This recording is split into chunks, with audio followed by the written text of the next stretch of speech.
Harris has made abortion the central message of her campaign and promises to advocate and sign into law any bill passed by the Congress to restore reproductive freedom.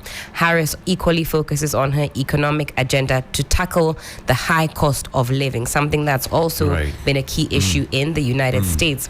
Well, Donald Trump is focusing on border security, immigration. You might recall Build the Wall. That was one of his key campaigns. He's also promising to boost border security. It's barely 2 weeks to the U.S. general elections, and Democrats Kamala Harris and Republican Donald Trump sharpen attacks on each other, leading to Harris calling Trump increasingly unhinged. And of course, we know Trump has had some equally not so nice things to say about Kamala Harris. They've been ping-ponging back and forth. In fact, I think he says she laughs too much. Doesn't connote seriousness. That's according to him. Well, Trump equally plans to fire the special prosecutor investigating him should he gain power. Meanwhile, Hands Off My Porn, a $200,000 campaign by adult film stars, has been launched to campaign against Donald Trump. Well, the industry believes Trump would be the cause of their downfall and shutdown, and they have cause to worry. So everybody and their interest. Certainly, be our interest. Everybody has an interest. We'll cross over to Zoom in a bit, but listen to a bit of Barack Obama for the first time campaigning with Kamala Harris in Georgia some 8 hours ago. And the good news is, we've got a candidate to vote for in this election who demonstrates that kind of character, who knows what real strength looks like, who will set a good example and do the right thing and leave this country better than she found it. That is what this election is about. And that is why it is my honor to introduce my friend, the next president of the United States of America, Vice President Kamala Harris.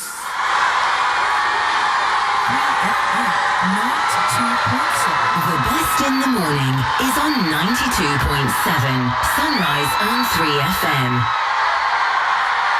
The Best in the Morning is on 92.7 Sunrise on 3FM.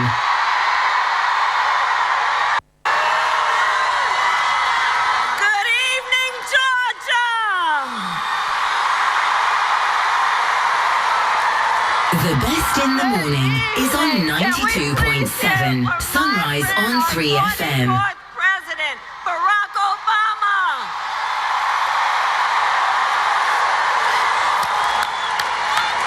Oh, it's good to be back in Atlanta. All right. So, I love you too.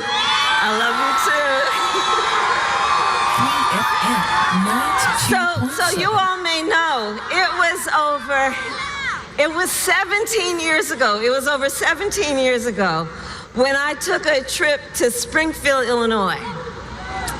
It was a cold February day, and I went there to support this brilliant young senator who was running for president of the United States.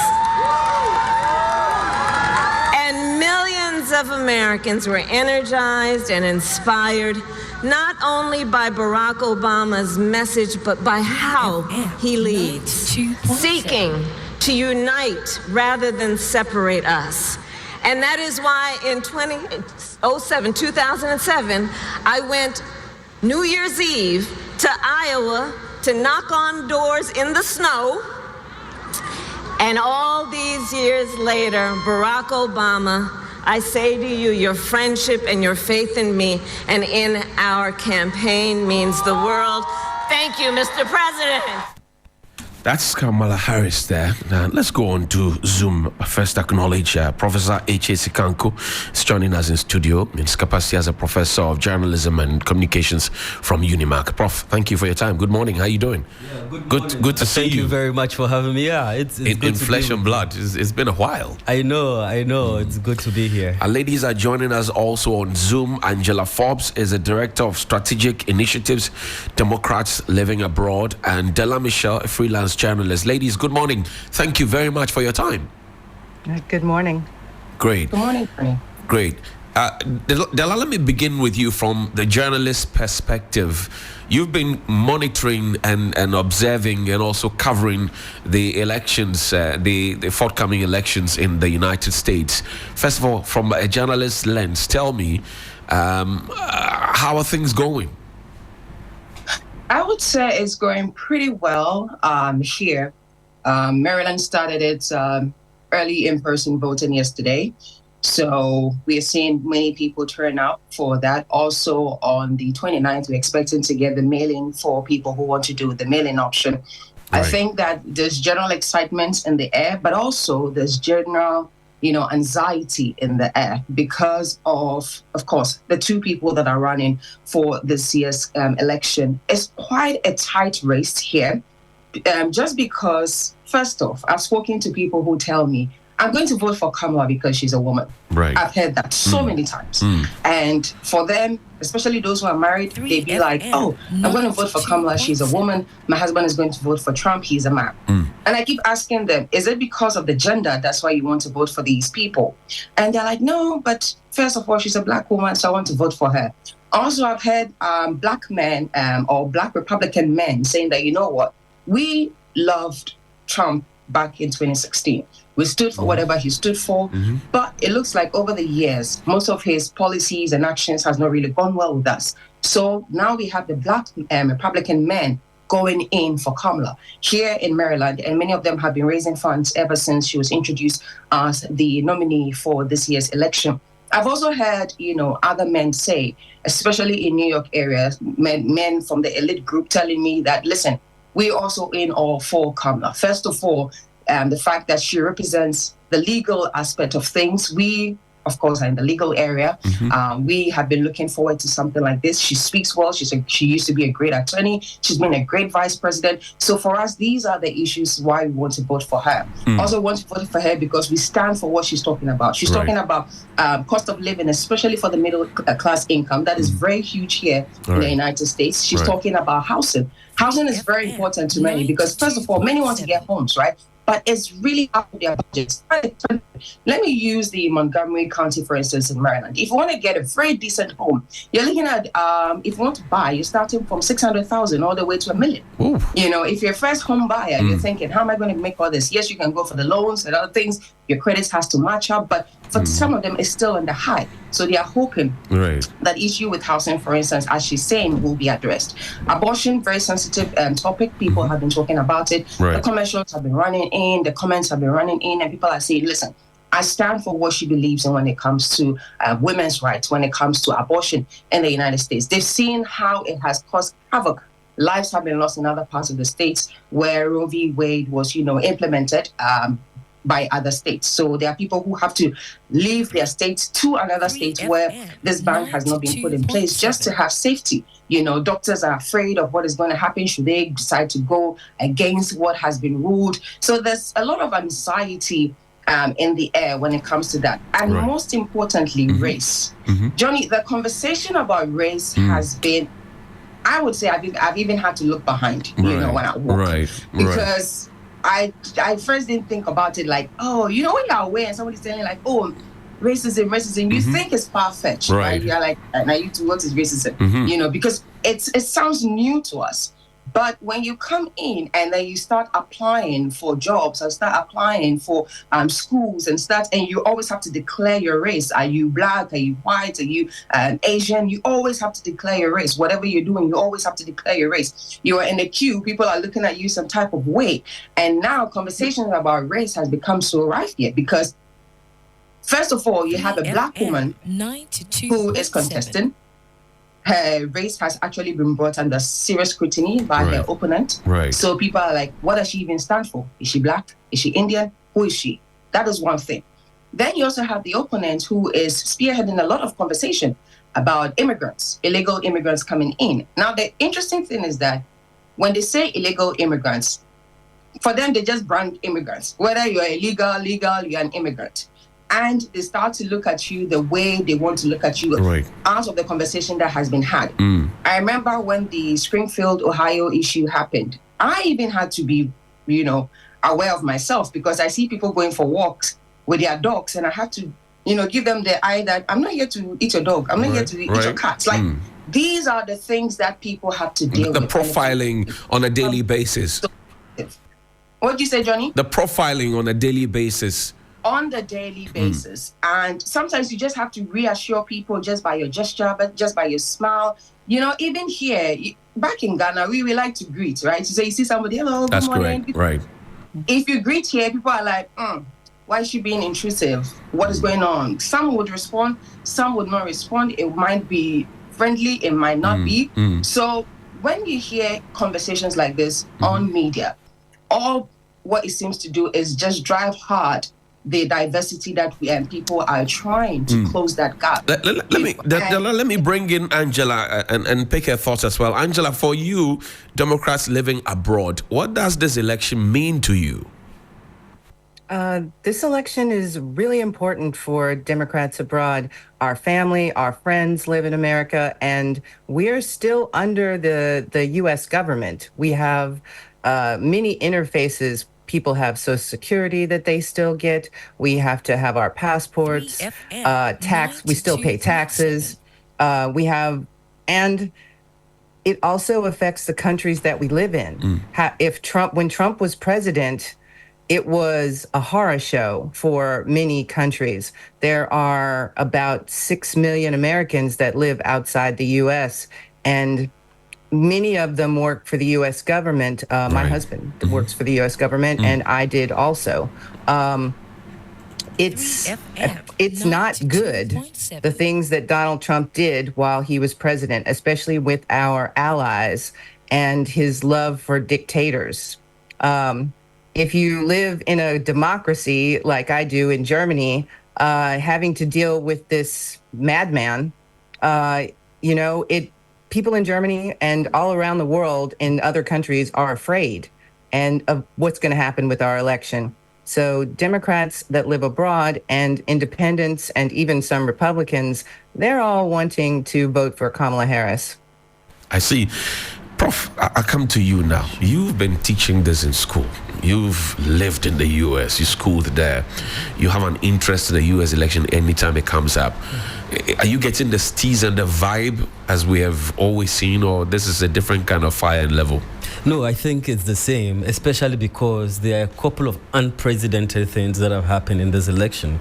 I mean, on a normal basis, the U.S. election always evokes a certain level of interest and all across the world, not just in Ghana. I remember in 2008, people would stay up late in the night to watch the debates. And I had friends in Kenya, even in Japan, when Obama had run, there was a group in Japan that was supporting him because of his connection to Asia, Indonesia. So from a geopolitical standpoint, because of the U.S.'s position in global politics, the election there also does have a certain level of interest because of the geopolitical dimensions. Because as the saying goes, if the U.S. coughs, everybody catches a cold. So it also has that geopolitical dimension as well. So the interest and the passion about it is there.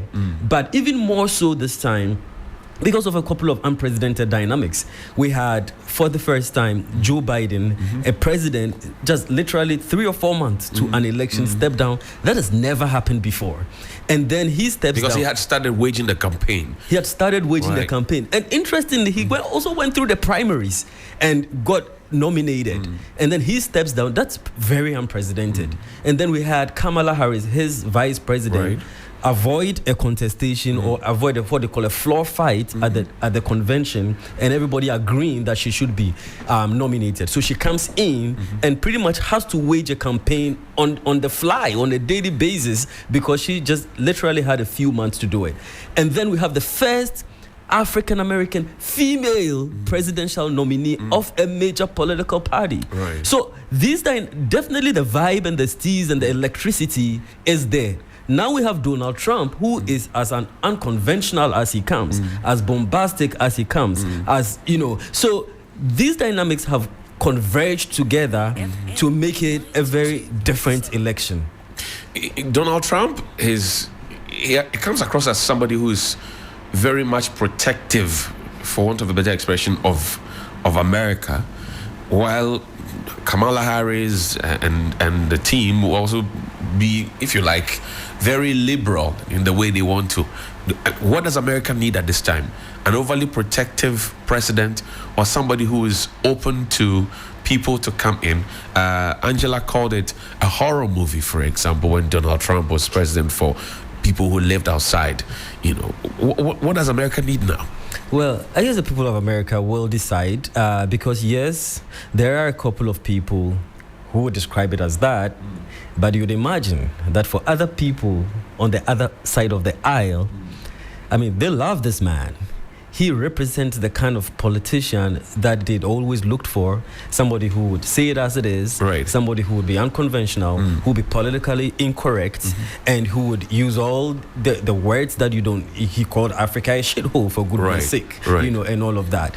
So, yes, there were people who felt this was very unrepresentative of who America was, who were very, very incensed by it. But then at the same time, there were others who loved it, because he just came out of nowhere, and he was the kind of politician that people were tired of politics as usual, and they just wanted something different. So where does America stand? What do they want? I mean, I guess we'll see what they say. Okay. But if you look at the broad expanse of the political landscape, you look at the major issues that are dominating the election: abortion, climate change, foreign policy, jobs, immigration, housing, inflation, and healthcare. It gives you, look at the polls, you get a sense of where Americans stand. On abortion, 53% support Kamala Harris as opposed to 36% supporting Trump. So they believe Kamala Harris will do better when it comes to abortion or female reproductive rights. Okay. Now we go to healthcare. 50% believe Kamala would do better for them when it comes to their healthcare compared to Trump. And you know, it was the Democrats, Obama, that introduced the Affordable Care Act and all of that. Climate change, very big issue, not just in the U.S. We all know about the Paris Climate Accord, the emission gases produced by developing countries. The U.S.'s position there in the Matter Convention, all of those ones. Exactly. Of course, Donald Trump and the Republicans don't really believe human activity causes emissions, all of that. So they don't believe in climate change or supporting it as much as the Democrats do. So on this particular issue, 50% think Kamala Harris will do better on that. As compared to 31 to Donald Trump. On jobs and the economy, and it was Bill Clinton who declared the famous maxim, "Is the economy stupid?" Meaning that the economy is a huge determinant of an electoral outcome.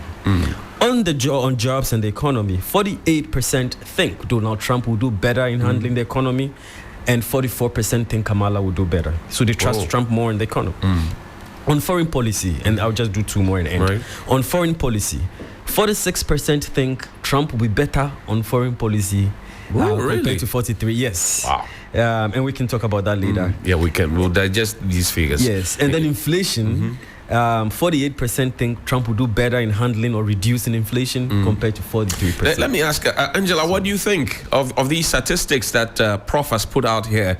Does it reflect for you, as a Democrat living abroad, what the real issues are on the ground? I think those are the issues that most people are talking about. But women, who are more than 50% of the population, are concerned about their rights to bodily autonomy. And you can't say you're concerned about the economy if you can't decide when or whether or not you're going to have a child, because children are expensive. And I think everyone except rich people know this, and also, once you start taking away one right, what other rights will you take away from women? What else will we not be able to do? They've talked about taking away birth control.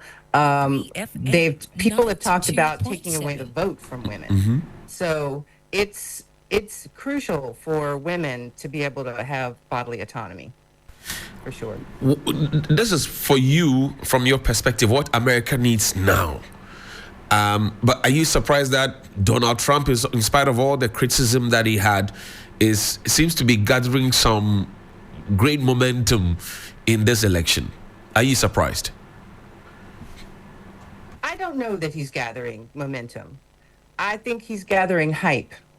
If you look at the numbers of people that are voting and you look at the exit polls, that Democrats are outvoting Republicans in the early vote.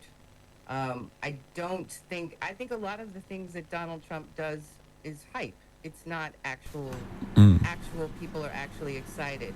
As far as the economy goes, I think a lot of people don't really remember his time as well as they should. In the beginning, the first 2 years, he was coasting off of the Obama economy. And then before COVID started, the economy was starting to go down. Right. And during COVID, because of his extreme mismanagement, he ruined the economy. And the Biden-Harris administration has done a fabulous job to reinvigorate the economy. We are the envy of the world as far as the economy goes. I know, talking to people here in Germany, they wish we had the same economy. I was in the States a couple of times this year, and in August, after the DNC, I went to visit my family in Ohio. And I filled up my mom's car for $20. I wouldn't even get started here with $20. Wow. Yeah, and so I think that people, from an international perspective, that people in America are used to things being super cheap, and they don't understand that the inflation in other countries is much worse than in America, and that with the tariffs that Trump wants to impose, it's going to raise the prices on everything in the United States. I see. Della, the bread and butter issues, let's go back to that conversation. Does it really hit the center of the campaign and what considerations Americans are making in respect of this election? The bread and butter issues, Della. I think that just as Angela has said, and just as Iche has said, these are very, very critical issues. I've also heard people tell me that, back then they used to get a crate of eggs for like 99 cents. Now they go to the store, they're getting it for like $1.99 or some $2.99, some even $3.99, depending on which store you go to, of course, which brand that they represent. So people are very, very keen or eager. But I agree again with what Angela said. I asked people that if you want Trump to come back, do you remember 2016 when Trump was the president? And I've had more than 5-6 people tell me, "Ooh, it was Blair." We actually don't remember what happened in 2016. Wow. Because for them, it was just like a blink. They don't remember anything significant. A passing shadow. I've seen Republicans who have been asked questions that, what do you expect Trump to do for you? Because it looks like he has an idea of a plan. He doesn't have a plan yet. He has an idea of a plan. And then they go like, oh yeah, but during his time, he worked on the economy, he did this. And then they ask him in the interview, what do you remember about his economy? And he's stuck. Or mention one good thing that Trump did and he's stuck. So at this point, people just want, as Angela said, affordable prices. Right. You go to the pumps and then you're seeing that it's escalating. But mind you, Johnny, there's currently the IMF and World Bank annual meeting happening in DC. That's correct. And they've been talking about general inflation and interest rates across the globe. So it's not a peculiar issue when it comes to inflation and how it's rising. There are concerns that it might rise even more in the coming years. This is a global issue. And I know that when it comes to the political conversations, for instance, yesterday when J.D. Vance was speaking at the town hall meeting in Michigan, he was actually touting what they had done to make the economy better and kept telling people, you're going to go to the groceries, you're going to go to the grocery stores and get your things at cheaper rates. And people are like, yes, that is what we want. We want to go back to buying eggs at 99 cents. We want to be able to afford a house and not pay over $3,000 per month for a rent. Right. So these are the things that people really want to see. Once they begin to see a little bit of hope. But again, earlier this somewhere this month into the last second quarter of the year, the inflation rate in the US actually dropped significantly. Right.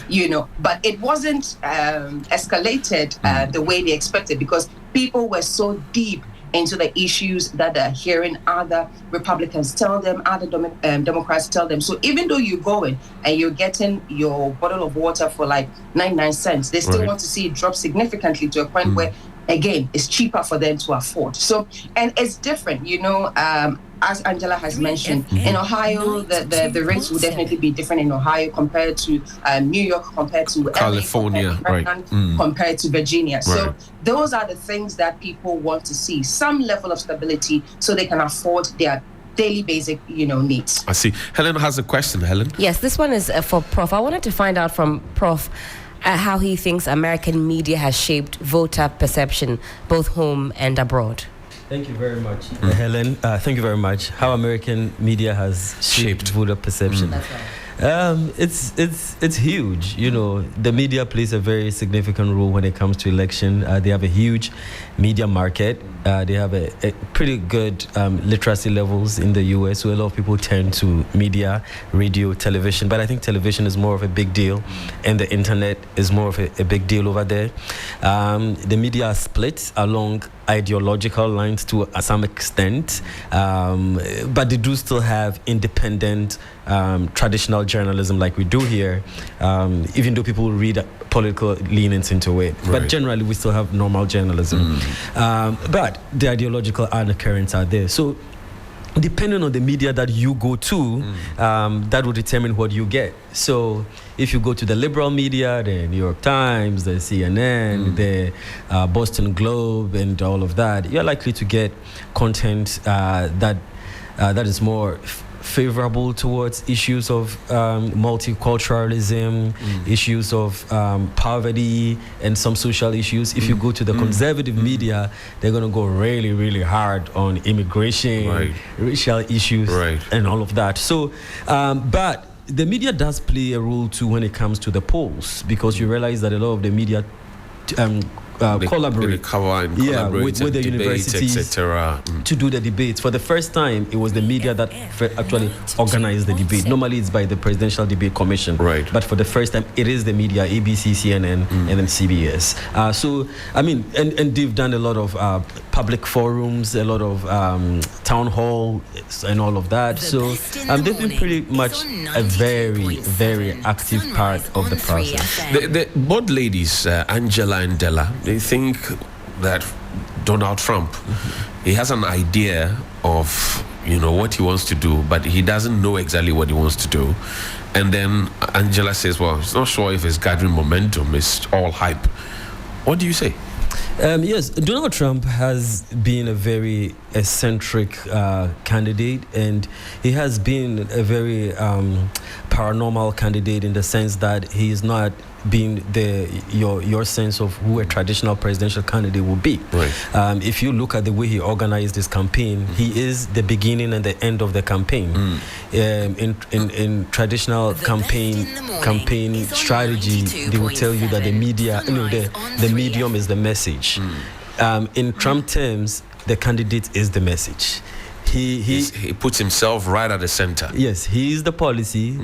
He would normally not have a strategy. He is the strategy, and it has worked for him in the sense that he has trusted his instincts, he has trusted his guts, he has trusted his spontaneity, and he has appealed to certain issues that lie at the core of middle America, or at the heartbeat of conservative America. And so that is the way in which he has carved his political identity and tapped into these emotional aspects of rural America, so to speak. And so yes, for those who look at a professional regular campaign, it does look a bit you won't find the ingredients in there, but then he has reorganized it to his advantage to favor him. Yes, it worked for him to that extent. They talk about Project 2025, which is a group of conservative scholars and policy people who have come together to put together a document which would kind of help or guide him should he be elected. That kind of becomes a formal sort of structure that will guide him. So, but he's although he's rejected it. I mean, there've been evidence that he has been with those who have put together that document, and that document seeks to change the way in which government is organized. Some departments would be abolished. He plans to introduce conservative officials or issues into the civil service and all of that. So, to the extent that you're looking for policy, that's part of what he has. But pretty much he has been the policy, and maybe that is what they mean by that. I mean, I kind of understand where they're coming from. Angela, let me bring you back into the conversation. So the next generation of Americans are also watching, they are monitoring, they're checking out what's happening, what decisions will their parents and their forebears take, which will come to affect them in future. What considerations are you Democrats putting in this whole mix so that the next generation is well taken care of? Well, we'll connect right back with them. But Prof, let me put that question to you. Yeah. The next generation, they're watching what's happening now. Some may not be at the age of discretion to vote, but clearly they will remember this day if their parents are so involved in things, and then they'll be looking at how the decisions their parents take today will inure to their benefit or otherwise in future. What do you see?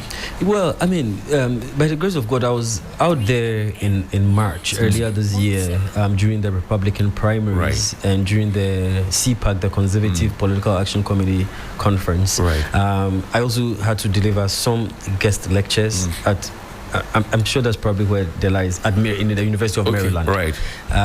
So I took the chance to speak to a lot of students on the college campus. Many young people are exasperated by the political system in America. You can feel that sense of disappointment. They seem not to like both choices, that especially at that time Biden was still on the ticket. They think it's still the old man's club or the old club that is running the country. They are apoplectic about America's incursions in the international system. Most of them are concerned about America's role in the Israeli Gaza situation, and they would wish that there will be a lot more concern about human rights in the nation. They are disenchanted by the acerbic rhetoric that has characterized the political system, and they feel that they have been shut out and their issues have not been front and center of the political campaign. So the candidate that would appeal to these sentiments of young people, cancelling college debt, the cost of living, cost of going to college and all of that. I mean, these are things that they are very much concerned. And for a lot of young women as well, they see some of the rhetoric by people like Donald Trump as an affront to their rights. And so if you look at it, Kamala Harris is leading Donald Trump by double digits among college women as well. So young people in the U.S. would rather tune to candidates with fresh and new ideas who would change the system and move it forward. You were giving me some figures earlier, dynamics as we call it. Let's get into it again so that you can tell me what perhaps informed their choices to make those decisions in areas that Kamala is doing better than Trump and vice versa. So, I mean, if you look at, let's say, abortion, you see, the thing is, abortion is a big issue because now it's illegal, but a lot of females feel that they should be allowed to do whatever they want to do with their bodies or to have control over those decisions, and that the government or the state should not be dictating what they do. But apparently, as it stands, in most places, you cannot even do that. In the state, it would literally be illegal to make those decisions about your body. You got to even move to another state. So on those issues, women are supporting Kamala Harris hugely. When it comes to foreign policy, the reason why Trump is trusted could be because in an American election, they always look for the strong man. They want the courageous, bold, strong image that would lead America because of that idea of America being land of the brave and home of the free. Yes, so that strong man mentality is a huge factor. And because of I mean, Trump's, rhetoric, the bold language that he uses, there is that sense oftentimes that Republican leaders would be stronger on foreign policy. Right. And so that is it. And Kamala Harris has not really done, she's done quite a bit in foreign policy, but she's not been seen for a long time as a foreign policy aficionado. On immigration, and to me, if you ask me, the top 3 issues: immigration, jobs, the economy and inflation, right, and then reproductive rights. Okay. On the 2 issues Trump is leading on immigration, right, there are a lot of people who are really incensed by the incursions, the influx of people from all places into the U.S. Oh yeah, trust me, that is a big issue. And so on that, Trump is leading 50-41 on Kamala Harris. Compared to Kamala Harris, they feel she's not done enough on the border. Remember, 41. Yes, to 41. 50. Yes. Whoa. Yeah. So if anybody tells you this election is a runaway for the Democrats, I don't think so. I think that is actually part of the reason why they are running neck and neck. Even though Kamala seemed to have come with a lot of excitement, a lot of newness, a lot of freshness, a lot of joy. The question that people have been asking is, but why hasn't she closed the deal? Why hasn't she been able to ride on that to overcome Donald Trump? It is because of issues like immigration by nativist, hardcore Midwestern rural Americans who are incensed or who are disenchanted by people who do not look like them coming into the country. Right. They want that wall built. They want more border patrol officials, and they trump that Donald Trump would do better on that than Kamala Harris. I see. And that is why the election is looking the way it's looking. Angela and Della, welcome back. Thank you for rejoining us, ladies. Thank you. Great. Let me come to you, Angela, and the data that Professor H.S. Kanku, for example, I'm sure you caught a bit of that. Regarding this immigration issue, Della raised it as well, is a major concern. Some countries look at it from a racist point of view. They think it's not being fair. But then what do you think?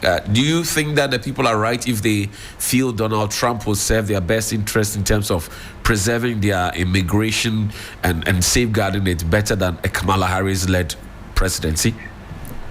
I don't think that Donald Trump will do anything to safeguard immigration.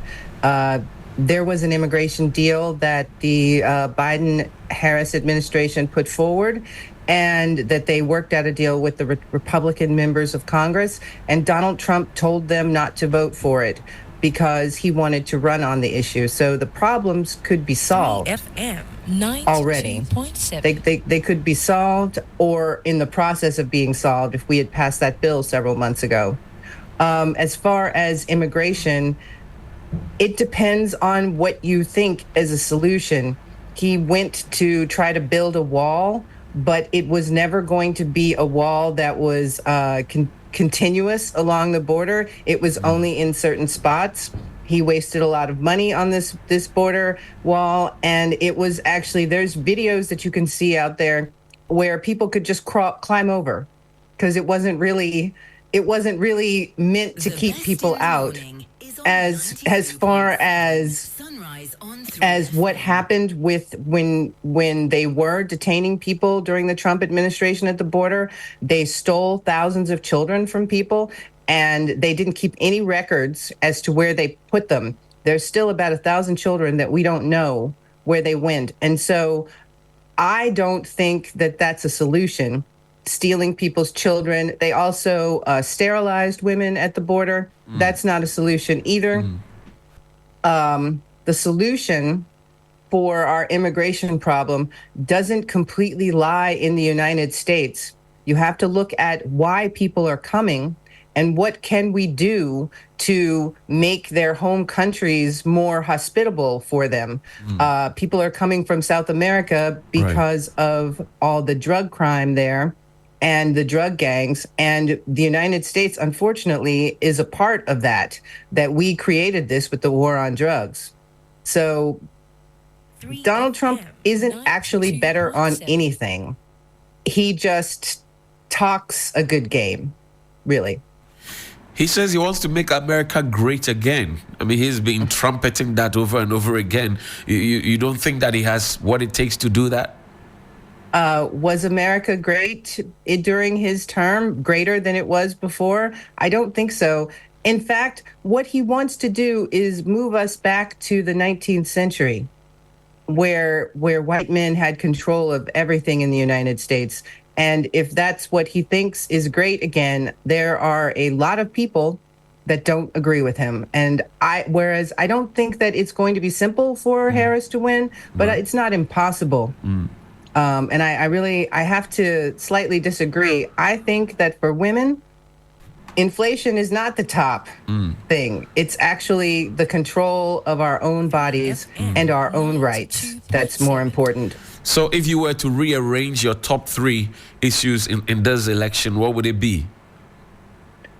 I would say women's rights, probably inflation, and I would also include education and student loans. Right. There are a lot of people in America that are suffering from student loans, and the Biden administration has tried to help people with their student loans. We've had, they've canceled student loan debt for 30 million Americans. Wow. And they're trying to do more. But the Republicans and the Supreme Court are a continuous roadblock to actually canceling people's debt. So right now, they've put for all the people that are still paying loans, they have put a hold on payments. So that continues. It's been a couple of years that they've put a hold on payments where people don't have to pay until they can get this worked out. Because if you want people to buy houses, you cannot have a student loan debt of paying $500 or $1,000 a month. It's just not possible for most people, unless, of course, you're really rich. Right. Della, coming for me, this is what Angela has said, but you also are a student out there. Does this reflect the reality on the ground with you and your colleagues at the faculty? It's a scary moment for us in school, especially with what we've heard with regard to what the Project 2025, what is going to happen should Trump come into power. There's been so many conversations. So the thing is that, Johnny, it's not about stopping just illegal immigrants coming into the U.S. It goes far beyond that. You know, they are trying to detain and deport approximately 11 million unauthorized migrants, right? They are trying to also restrict the entry of refugees and asylum seekers. They are trying to limit family-based admissions of immigrants. They are trying to repeal the diversity immigration visa, which offers a pathway for permanent U.S. residency. And also, there was one thing I heard with regard to if Trump should come into power. I think the conversation is people think when they have green card, they are safe, right? Oh, I'm green card, I'm a legal resident. That's right. So I'm a U.S. citizen. But that is not the case should it go the other way. When it comes the other way, as H.A. Anku rightly said, people are just upset that they don't have enough blue eyes and white people entering the country. They feel, and this is something that Trump has always said, they're coming in to take the black job. They're coming in to take your job. They're coming in to do this. They're coming in to do that. And they do not know how important immigration is with regard to the economy. You're looking at the growth from 2020 to 2002 to 2022, and you're seeing that there hasn't really been so much difference when it comes to U.S.-born people. You know, for instance, you're looking at about 7 million. The figures hasn't changed. And there's the immigrants that are coming in to escalate some of these things. Right. Unfortunately, the bridge that collapsed in Baltimore, the people that lost their lives were not Americans. They had come from Mexico and they were working at that ungodly hour, trying to make things happen. They are talking about the fact that, when they come, they keep messing the place up. I think Trump has a very interesting understanding of asylum seekers, because anytime he speaks, he's like, they're letting the mental people out. They're letting the sick people out for asylum. And I think people have called him out to say that when you hear asylum seekers, it doesn't mean that the people are mentally deranged and they are coming into the country. It's on a different level. It's a different thing altogether. But it doesn't really help It doesn't really help any of us. You're paying fees for those of us who are like international students. It's cash. They Right. give you this Right. like 50K, 25K, and you have to pay that in cash. Even if you have a green card and you're going to have a student loan or something, the questions they would ask you just to prove that you've been in America for a year and over, if you don't meet that, you're still going to be considered as an out-of-state student and not an in-state student. So even though you might have a green card in the US and you haven't lived here for what they call 12 consecutive months, you're still not going to qualify to be an in-state student. You're still going to be treated as out-of-state. So all these things are very, very important to us. And the fact that we walk around and nobody knows what's going to happen next, because we've heard, and it might be speculations, but so far as the words have been carried from different podiums, we've heard them say that even when they come in, they can choose to take anybody out. Your education is not safe. Nothing about you is safe. So now we are worried. Like, people are like, what's going to happen when Trump comes? It's not like when Kamala comes, the school fees is going to be less. Right. No. At least there is something that that, okay, there's some hope that, I can get something better. I can stay for something better. I can do something better. But everybody's afraid. Like, everybody. I say this even on a personal level. There's so much fear. There's so much anxiety because nobody knows what's going to happen. And for those of us who can't vote, we are like, please, let the right people make the right decision. You understand? Right. I get it. Because if they take a decision that doesn't favor you, that's it. The doors are shut. And that's it. We're talking about, Angela was mentioning student loan. It's very important. Even when Biden introduced that, it was fought against. It was recently that he answered that, okay, now I think that they've been permitted to go ahead with their student loan forgiveness plan and all that. And it's some sort of relief. Because imagine you having to go to school and you have student loans. So if let's take, for instance, your fees is $20,000, right? Right. Student loan can give either $20,500 or $21,000, right? Now, when they give you that, depending if it is subsidized, I think they have the fixed or direct subsidy that they do. So depending when you're going to start being charged your interest, right? Some interest immediately as you're enrolled and then your loan has been disbursed. Some would say that after school, come and then pay the loan. But whatever be the case, you're accruing interest. So at the end of the day, you're not just paying $20,000. You're going to pay more than the initial $21,000 or $20,000 that they gave you under student loan. Right. And people are tackling with that. Here, it's more of like there's so many, let me say, charges. Okay. You're paying rent on a monthly. You're getting groceries on a monthly. If you have medical bills, they are charging you on a monthly. They will harass you. They send you to credit. So there's so much that is at stake, and people just want some hope. People just want to live without looking back and say, what decision did I make? Because the issue of Jakpatu is happening, right? Right, A lot of us it is. live there. It is. Nowhere cool. Nowhere cool I see. for us. Let me wrap up with Angela and then come back to you for your closing thoughts, and then we'll wrap up with Prof. Angela, so your closing thoughts as we wrap up all this conversation with all the perspectives we have looked at. Let's wrap up the conversation with what you leave us with. What do you leave us with? What I would like to leave you with is that Americans in Ghana and around the world can still request an absentee ballot to vote. You can go to votefromabroad.org and request an absentee ballot. Ask for it to come to you by email so it gets here quickly. And then if you're in a state that allows an electronic return it electronically. Don't try to use the mail. If you are in a state that needs mail, then you're probably going to have to use DHL or FedEx or something like that. But I would also like to say in closing that Donald Trump is a dangerous man, and he has a lot of dangerous, racist, sexist, homophobic ideas, and that he doesn't care about anyone except himself. He's been selling the presidency since he became president with his hotel that he sold after he wasn't where he could receive money from foreign countries. He has been selling he sold some ugly sports shoes. He's got $100,000 cheap watch that he's selling. He's even has a Bible that he's selling, which is just laughable because the man is not a Christian at all.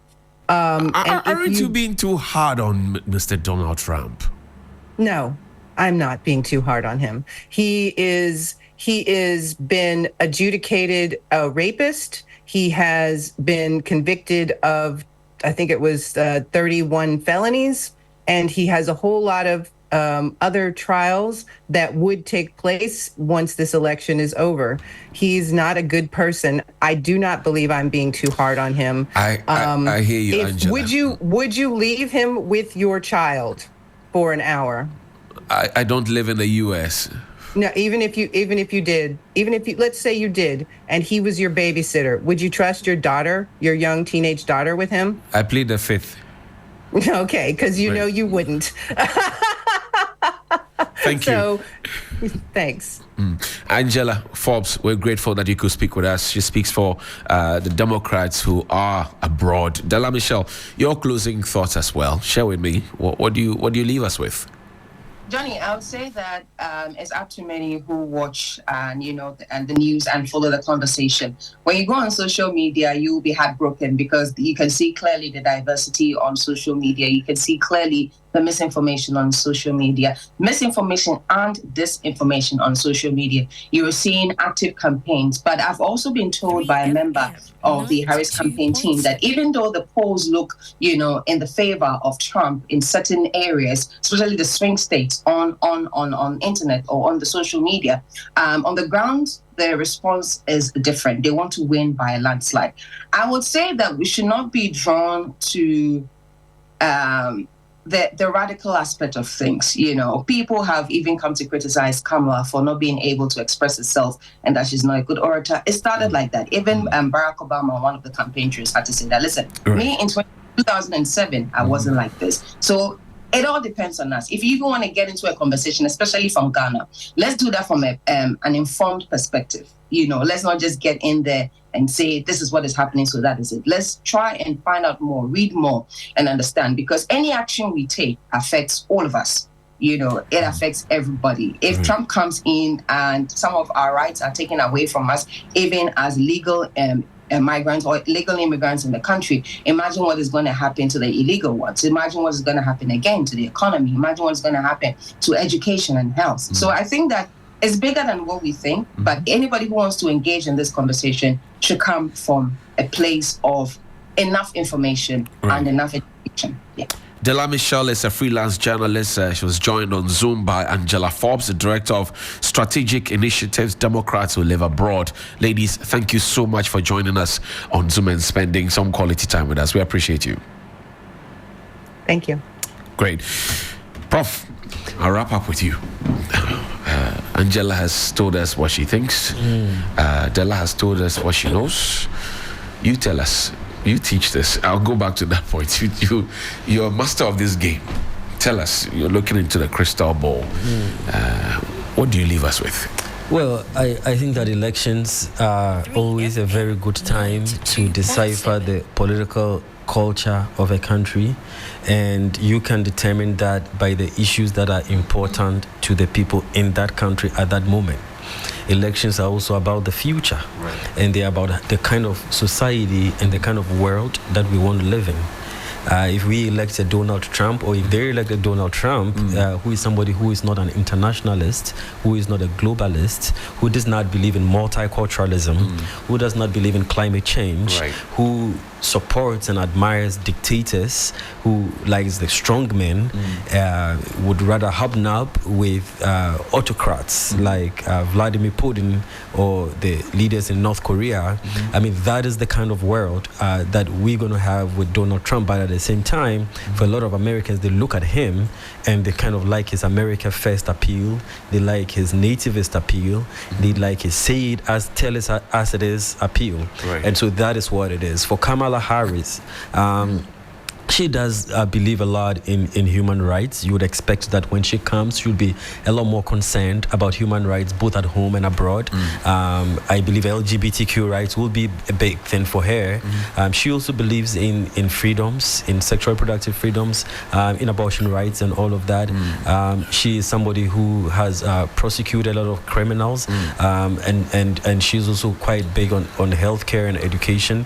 So that is the kind of world that we will be living in. But she also is an internationalist. She's a globalist. You would expect that she would reach out a lot more to the rest of the world. So that's what we're looking at.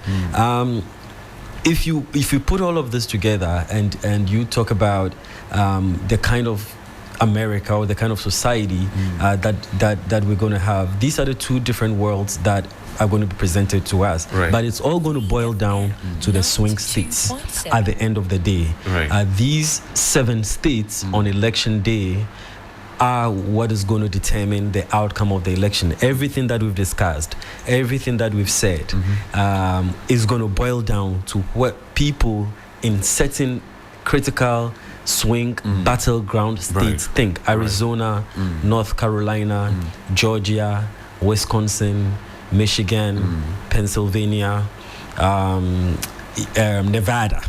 Yes, it's going to come down to what the voters... What they think. Yes, in which what will they think. shift the power either to the left or to the right. Yes, to the right. And that is why it's very close, because if you look at Pennsylvania right now, they are running neck and neck.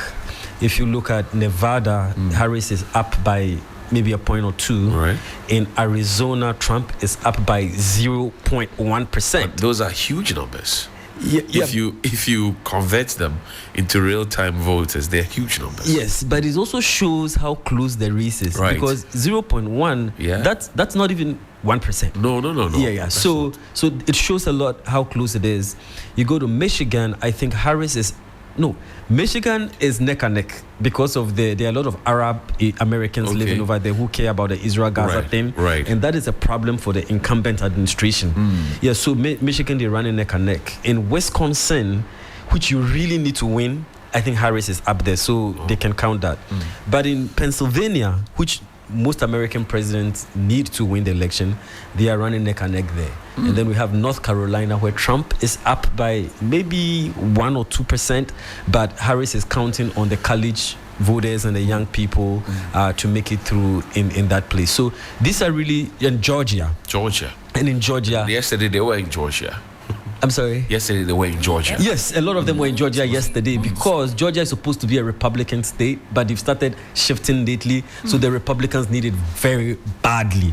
But Joe Biden won it the last time around, right? Which means the Democrats do have a chance to win over there as well. So for all the conversations that we've had, where these people stand on the various issues is what is really going to tilt the outcome of the election. Prof, I know that each time the American election comes, it's just, ahead of ours. Yes. And then people start doing permutations. So if it goes the way of Democrats, what do you see? Well, I mean, that's a very interesting thing, and I think that's the exciting part of comparative politics and global politics. Like I said, at the end of the day, elections, the strategy, the politics, the polls are very interesting, they are nice, but then it's also a good chance for people to decide the kind of society they want to live in, the kind of culture. Do they want to live in a society where gay rights are legal or not? Do they want to live in a society where education is free or not? Do you want to live in a society where healthcare is free without an individual mandate, or there is an individual mandate?